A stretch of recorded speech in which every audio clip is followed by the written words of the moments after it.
तो आज की बड़ी खबर, धमाकेदार खबर है, ये अप्रत्याशित हुआ है कुछ। एनडीए सरकार में, बीजेपी की अगुवाई वाली सरकार में एक इस्तीफा हो गया। इस्तीफा भी एक कद्दावर मंत्री का, धर्मेंद्र प्रधान का। छात्र अनशन पर बैठे हुए थे, कहने को तो वो 20 जून से बैठे हुए हैं, और उनकी नाराजगी थी ये नीट पर्चा जो लीक हुआ था, वो 3 मई को पर्चा हुआ था, 12 मई को री एग्जाम की घोषणा हो गई थी। तो 83 दिन बाद अब सिस्टम को दुरुस्त करने के नाम पर सिस्टम का होगा कल्याण, तो हटे प्रधान। अब यह बताने की कोशिश हो रही है, छात्रों का ध्यान रखा गया जी, हित रखा गया है। नितिन नवीन वो आने वाले दिनों के लिए, भविष्य के लिए शुभकामनाएं तो दी धर्मेंद्र प्रधान को बीजेपी के अध्यक्ष ने, पर कहा कि इन्होंने बेहतरीन काम किया है, बेहतरीन योगदान है शिक्षा के क्षेत्र में धर्मेंद्र प्रधान का। तो योगदान बेहतरीन है तो भैया हटा क्यों दिया, इस्तीफा क्यों स्वीकारते हो? छात्रों के हितों का ध्यान रखते हुए इस्तीफा दे दिया, राजनाथ सिंह कह रहे हैं।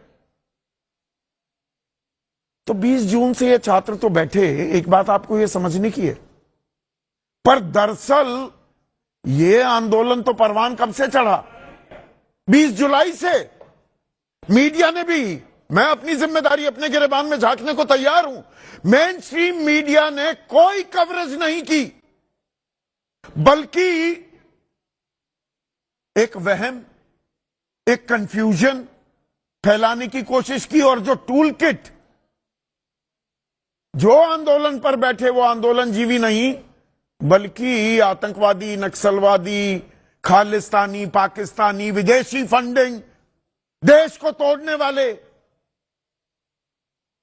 यही नजारा, यही नैरेटिव पेश किया गया। तो सही मायने में देखो तो 6 दिन का ये आंदोलन, 20 तारीख को संसद कूच कर रहे थे, तो पूरे देश की, दर्शकों की इस्तीफा मंजूर भी हो गया है, वो होना था, ये खबर भी आ गई है। निगाहें इन छात्रों, आपके, मेरे, हम सबके बच्चों पर नजरें पड़ी, और तब हमने देखी वो बर्बरता, वो दरिंदगी, बच्चे कैसे पीटे गए। पर उसमें भी लोग कह रहे थे, अरे भाई अनुशासन भी कुछ होता है, पुलिस हमारे लिए होती है, संसद की एक मर्यादा है, हर बात पर संसद में थोड़ा घुसने की कोशिश करोगे। और साथ ही साथ लतियाए घुसियाए जा रहे थे, डंडियाए जा रहे थे हमारे बच्चे, बातचीत भी हो रही थी। पहली बातचीत हुई जेपी नड्डा के घर पर सरकार बादशाह की मुद्रा में बनी रही, छात्र हटने को पीछे तैयार नहीं थे। तो कहा गया कि या तो दफ्तर आओ या घर पर आओ, अगली भी बातचीत करनी है। छात्र अड़ गए कि भैया जंतर मंतर आओ। तो कल दूसरे दौर की बातचीत के लिए कॉन्स्टिट्यूशन क्लब जगह मुकर्रर की गई, तय की गई, और 3 मांगों पर बात आ गई। 2 सरकार मानती भी दिखाई दी कि भाई मुआवजा भी दे देंगे, 1-1 करोड़ का मुआवजा मांग रहे हैं। हम लगातार उठा रहे थे, मैं अपने कार्यक्रम में आपको बता रहा था, 21 हमारे बच्चे खुदकुशी कर ली, भरोसा टूट गया, हौसला ही टूट गया कि इनके परिवारों को मिले पैसे, और केस सारे वापस लिए जाएं। सरकार मान गई है, और ना भविष्य में इस आंदोलन को लेकर कोई केस किया जाएगा। अच्छी बात है, संवेदनशीलता दिखाई।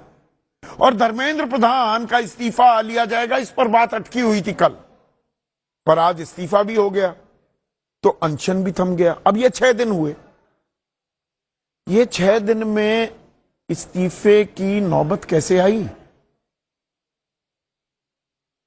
इस पर मैं आता हूं। पर आज कॉन्स्टिट्यूशन क्लब में बैठकर कैसे एक सहमति बनी और अनशन वापस लिया गया। पहले जेपी नड्डा का बयान सुनिए और उसके सीधे बाद पीसीआर आशुतोष रांका का बयान भी सुना दीजिए। कि कोई भी एक्शन एफआईआर न हो, और अगर है तो वो विड्रॉ हो, वो चाहे दिल्ली पुलिस के द्वारा हुआ हो, चाहे वो बीजेपी रूल स्टेट्स में कहीं हुआ हो, तो वो एफआईआर की कॉपी भी इनको हम देंगे और उसको विड्रॉ करने की बात कोई भी एक्शन नहीं होगा। इस बात को सरकार ने स्वीकारा है। Cockroach Janata Party declares that we withdraw the agitation in good faith and understanding that the agreed upon terms will be executed within the agreed upon timelines. Ashutosh Ranka भी साथ बैठे थे, बाद में उन्होंने जोड़ दिया इमीडिएट इफेक्ट के साथ भी करेंगे, क्योंकि जितेंद्र सिंह कह रहे थे नहीं नहीं ये भी जोड़िए इमीडिएट इफेक्ट, तत्काल फौरन हट जाएंगे हम। सौरभ दास पूरी जानकारी दे रहे थे। अब ये टाइमलाइन देखिए, पहले तो बताया गया पेपर लीक ही नहीं हुआ, फिर कहा गया कि इनमें से तो नीट देने वाले कितने छात्र हैं, ये यहां पर क्या कर रहे हैं, ये सब कुछ आपको बताने की कोशिश की गई। तो आज सरकार ने सारी बातें मान ली। ऐसा क्या था, ऐसा अद्भुत, वो कौन सी ताकत थी इन छात्रों में जो 378 दिन में किसान नहीं कर पाए, 101 दिन में शाहीन बाग की बुढ़िया हमारी अम्मा नहीं कर पाई, 57 दिन में हमारे देश की पहलवान नहीं कर पाई, जो इन बच्चों ने कर दिया। या ये बच्चे उम्र में कच्चे हो सकते हैं पर इनके इरादे पक्के होते हैं, और ये सियासत को, राजनीतिक जमात को और सरकार सबको समझ में आ गया। और क्या दरअसल ये समझा दिया गया